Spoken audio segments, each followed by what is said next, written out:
It is Tuesday, and Arsenal is still the Premier League leader by 6 points. Come on, Arsenal!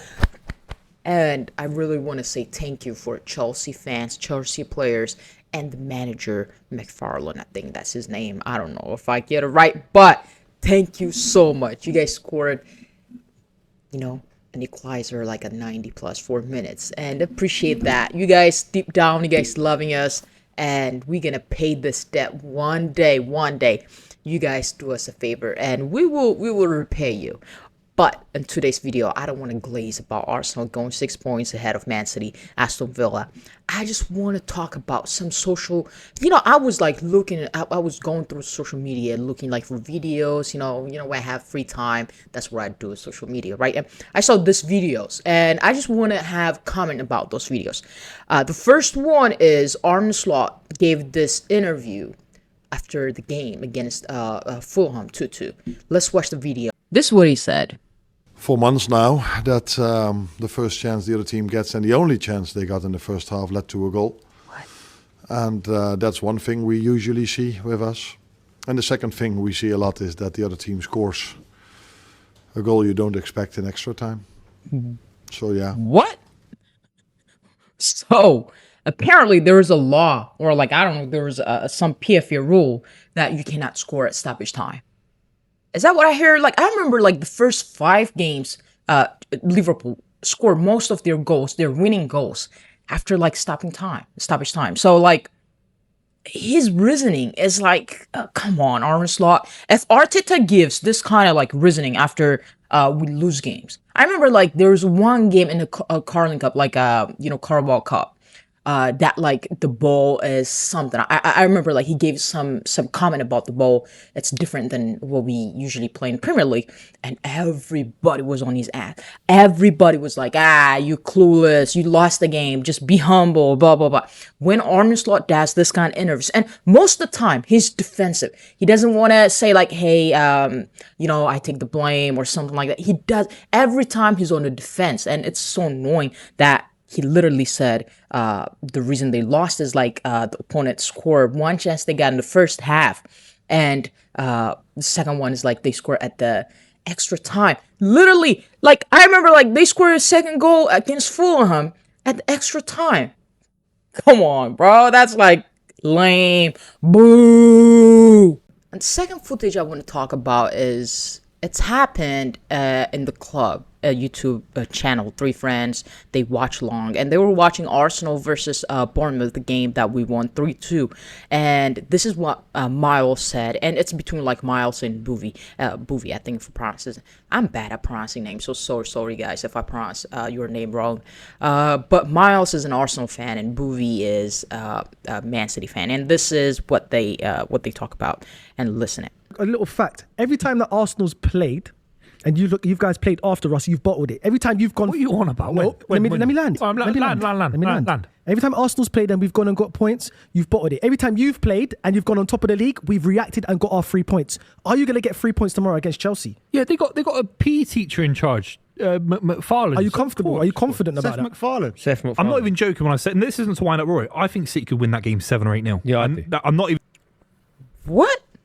Okay, first, Miles, right? Like, he was 100% right. I remember like Man City played West Ham first before we played, and they gave us like the gap, like they were leading by 1 point, and it was the pressures on Arsenal, and we responded well. We won against that thing.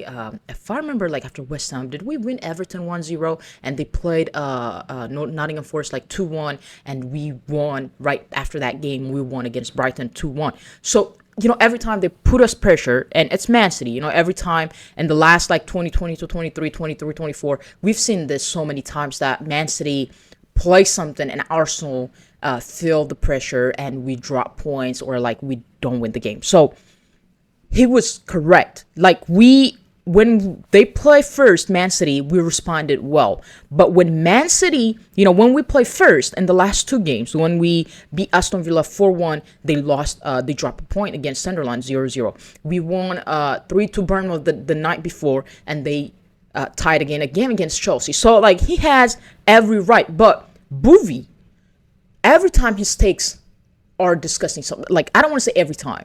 He's a Man City fan. I think the last 7 Premier League that they won under like Pep, he feels like they're unbeatable. They're in like, you know, top team in the world.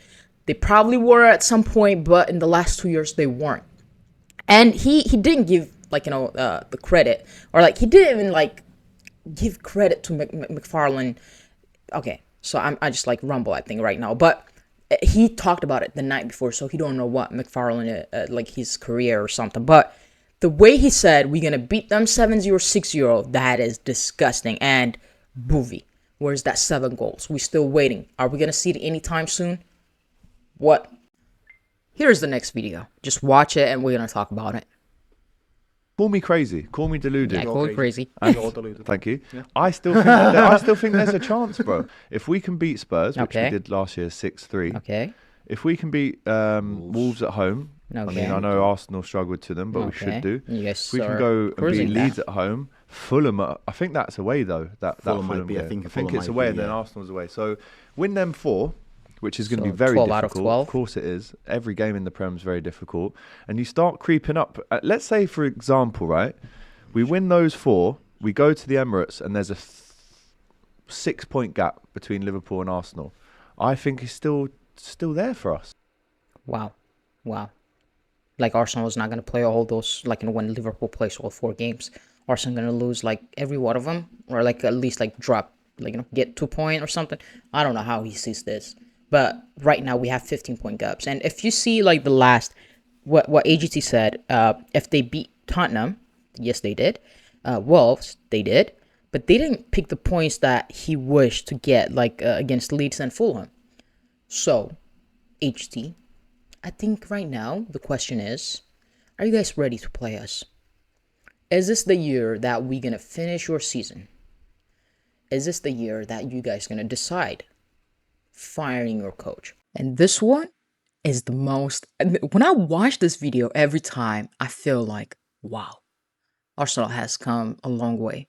And it happened like our first Premier League game this season, like 2025-26, when we played that horrible game against Man United. And we gave Man United a false hope that they are the team. And everybody was saying like, I'm not mad. They didn't get a point, by the way. But they weren't mad because like Man United performed better than Arsenal. And they think like they knew. This showed me Arsenal, they put Arsenal on the high level. You know, they shitting on us. Like, you know, they jinx us. They hate watching our game. But they rate Arsenal. I think they rate Arsenal more than any team in the Premier League, I think. Or they hate us. I don't know. But like, I remember like all my friends were saying like, I'm not mad. We played good. I'm not mad. I saw like a future. And watch this video. I think this video captures everything I want to tell you. And watch it. Against Arsenal. We did lose against Arsenal. Oh my God. But you still seem to be a little bit jovial. You still seem to have a little smile to your face. How so? I'm happy. Why? I seen it. What did you say? I seen it enough to know we're going to be all right. And it's clear when you look at Manchester United right now. Goalkeeper situation, midfield situation, bit of a but everywhere else is oh yeah. It's a little. Wow. Literally, I think that game, I don't know, like I didn't see it, like what kind of hope they give to them. But since that game, United was shit in every single possible way.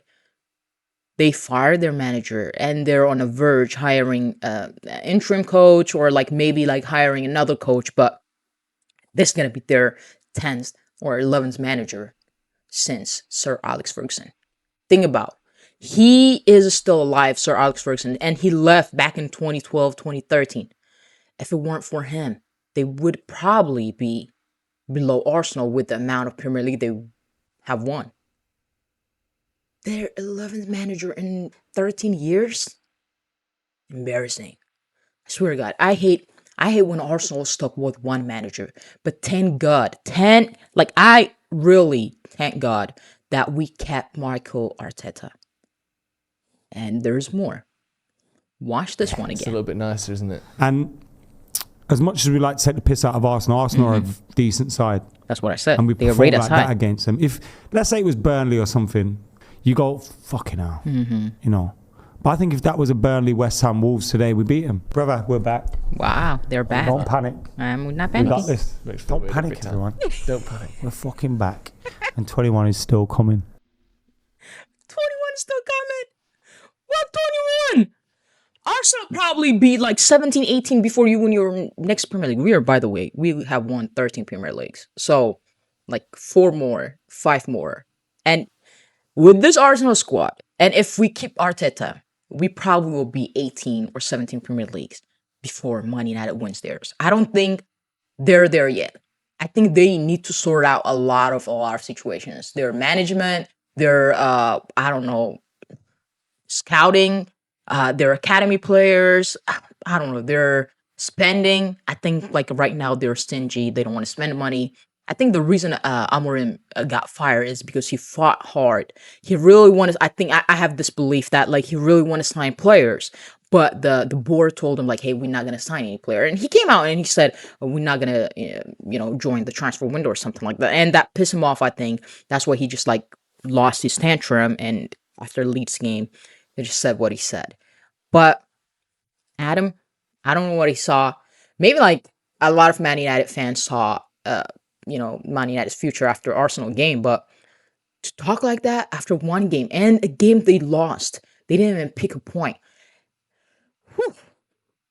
What is that? But it's funny to watch this. And I have one more video, a last video. It is how class James is. I swear to God, that player. I hate Chelsea, right? Like every Arsenal fans hate Chelsea, Tottenham, Man United more than any other team. Maybe Man City because they took like 2 trophies in the last like 3 years out of Arsenal hand. So, but James yesterday, after did I say yesterday? When after the game against Man City, watch this video. They were celebrating, right? And the coach, the interim coach McFarlane, was like all the way behind, just waving or something. He just pulled. I swear to God, I love this. He just like, hey, take your flower. That's class. James, that's class. And Chelsea, again and again, we really want to say thank you. Thank you so much. Thank you for watching my video today. If you guys like the video, make sure to subscribe and, share the video. I'm out until the next video. Thank you.